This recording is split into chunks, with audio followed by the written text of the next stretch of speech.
Deciding between the Toyota Tacoma and the Tundra, some things to consider.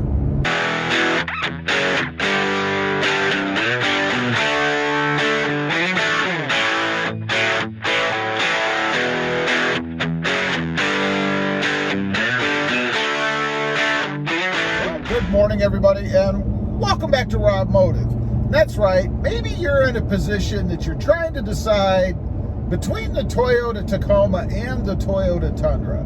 You know, I'm fortunate enough to have both, and there are obviously differences. You know, the blaring difference, of course, is the size. The Tundra's huge, but that can be a benefit depending on what you're going to do with it. You know, if you've got a lot of weight to haul, if you've got a lot of weight to tow, if you've got a big family and you're trying to fit everybody inside, there's just more space in there. The Crew Max, which is what I have right now, is cavernous. It's gigantic. Very comfortable to take on long distance trips. But because it is so big and heavy and horrible on gas, maybe not the best decision. You know, it's not like the Tacoma gets stellar gas mileage or anything, but you can probably figure on somewhere in the low 20s, my experience, on a stock Tacoma on a long distance trip. Maybe you can get as high as about 25 or so. Now, on the Tundra, you know, I've driven mine, previous ones, which is the same setup, the same engine, but I've driven them on long distance trips, and the best I could ever get was pushing, I think it was around 17 miles per gallon, right around there, something like that. If you want to know for sure, I do have videos on that earlier when I had my other Tacomas or my other Tundras. So not that great. I mean, you're talking a difference of maybe almost 10 miles per gallon, which adds up over distance if that's a concern for you. Now, as far as daily driving, kicking around town, maybe back and forth to work, stuff like that, I would say the Tacoma probably trumps the Tundra in that area for a couple of reasons. One, it is better on gas. Two, it's easier to get around in tighter areas. If you work in a city or maybe a more city type area, you're gonna have to go through some tighter areas and maybe even tighter places to park. You know, when I worked a traditional job in the past, we had assigned parking and I had to park in a spot. Well, I suppose I didn't have to. I could have parked further away, but I had a spot to park in, and it wasn't designed for big trucks. So every time I parked in that spot, first of all, it was one of those back and forth maneuvers to get it in, right? That was a drag. And then if anybody parked behind you, because in my case, there were parking spaces behind me, you kind of had to pay attention when you were backing out so that you didn't redecorate the back of their vehicle for them. So that was kind of a drag. The Tacoma always fit fine. No issues there, no problems. And it's the same if you take it out to the grocery store or the mall or maybe Lowe's or something. You know, it can be tight depending on what time you go and how busy they are. So something else that the Tacoma is just easier to get around in, to park and navigate tighter streets. Now, the Tacoma also has the latest and greatest tech in it right now. You know, the Tundra is a bit long in the tooth. Nothing wrong with it. I love mine, but it's not quite as up to date as what the Tacoma is. That's going to change soon with the release of the, hopefully, with the release of the redesigned Tundra. They talk about having this new big screen with kind of an intuitive system that you can almost talk to it. That's either creepy or really cool. I haven't decided yet.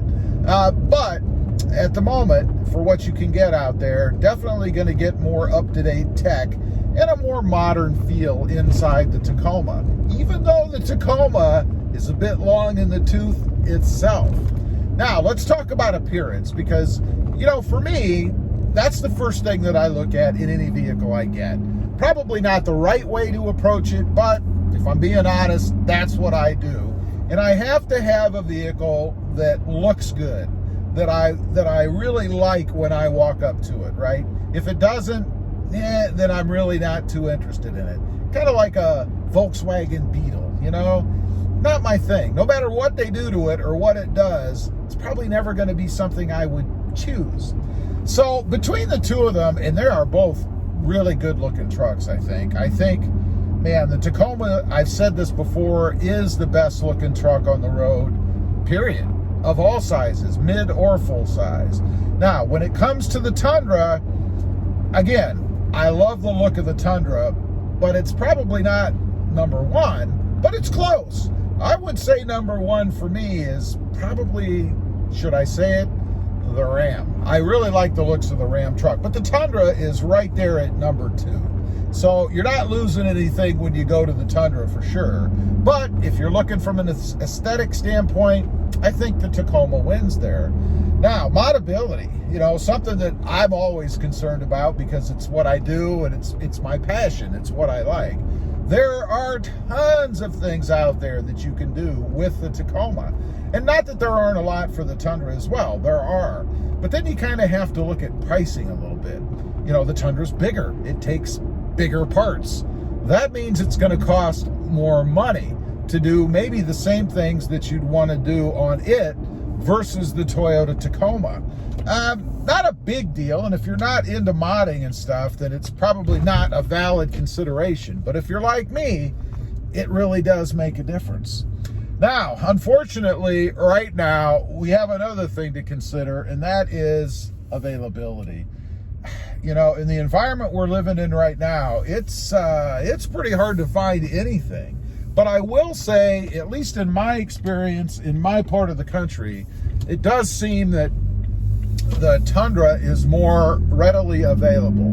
When I went to the lot recently, they had a few different trim levels. Now, don't get me wrong. It's not like they had 50 trucks sitting there or anything, but they did have a decent representation of different trim levels that you could pick up with different options.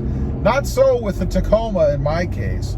When I went last time, they did have a decent number, but they were all baseline, and a majority, if not 95% of them, I guess that'd be a majority, were either gray, black, or white, maybe a silver. Again, if you're concerned about aesthetics, yeah, you know, when I looked at the Tundra, they did have black, they did have white, but they also had Cavalry Blue, I believe it was, and green, the new Army Green, or newer Army Green. So there was a decent variety that you could look at. Still didn't have a ton, but now, the last thing that I'll mention is comfort. You know, let's face it, no matter how good the truck looks, you still have to sit in it, right? And when you're driving it down the road, you can't see it from the outside. Well, you can see the hood, I guess, but so what? So between the two of them, I mean, that has to go to the Tundra. It's bigger, there's more room, there's more space, you don't feel as confined, and I believe the seats are also a little bit comfortable. You know, it's almost like, a little bit more comfortable, I should say. It's almost like you're sitting in some kind of a house recliner chair in those seats. They're big, they're padded, they're beefy, and they do feel really good. So anyway, that's just a few things, I guess, to consider if you're trying to decide between the Tundra and the Tacoma. You got to decide what's important to you, I suppose, and approach it that way. Of course, the one thing that I left out is pricing. Although I say that, you know, if you get a highly optioned Tacoma, you're probably getting into more base level Tundra pricing. And you still get a lot for that base Tundra price, but you have to decide, again, I guess, what's more important to you. Maybe giving up something else so that you get more gadgets and stuff. It all depends. Anyway, leave a comment, let me know what's important to you. And if you had to make that decision, which way did you go and why? I'd be curious to know. Also, real quick, I do have 2 additional channels. Robmotive FST, and that is all about my new Tundra and my quest for the upcoming redesigned Toyota Tundra. And Robmotive JT, all about my experiences with the Jeep Gladiator. Check them out, and if you're interested, why not subscribe? Don't forget to click that notification bell so that you don't miss out on any upcoming videos. And do me a favor, smash that subscribe button on the way out. Thanks for watching. Stay safe out there. Bye.